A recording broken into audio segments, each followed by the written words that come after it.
How do you avoid a team nightmare, a disaster?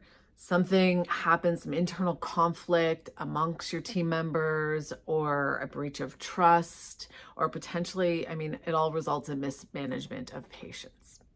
I want to give you a few tips on how you can avoid team disasters, because I've heard a few of them where one team member is more controlling and like overshadowing and looking at everything they're doing, and the other one feels like they're not able to get anything done and that the other person doesn't trust them.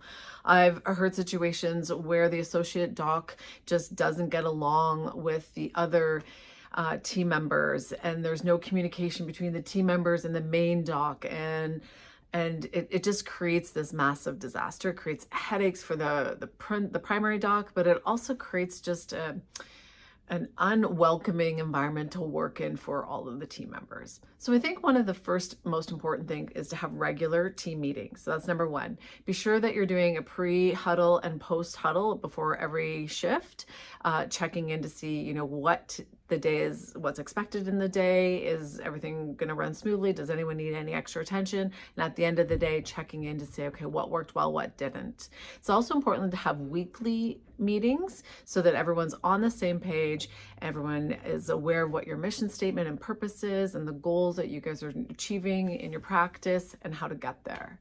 The second is to have an outcomes assessment, which is so important for every role, whether it's a front desk, the office manager, potentially the tech CA, the docs, the associate docs. What are their responsibilities and duties so that they can do their job outstanding?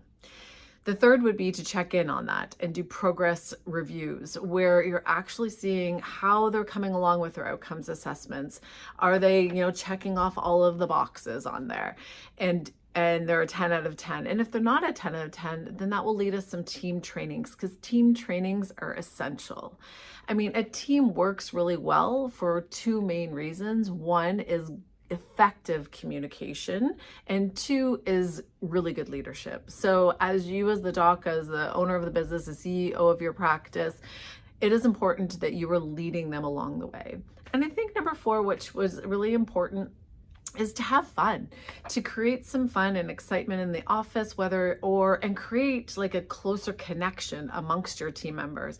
Maybe do some fun things like go bowling or mini putt, or you have a movie night, or out for dinner, or hiking, something like that, where you're creating and building a stronger connection overall, where people get to know each other a little bit more personally than just in the office space.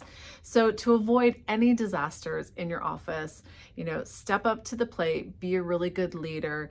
There's some awesome books out there, the 10 levels of consciousness leadership, as well as the 5 levels with John Maxwell of leadership, and those are fantastic books for you to read.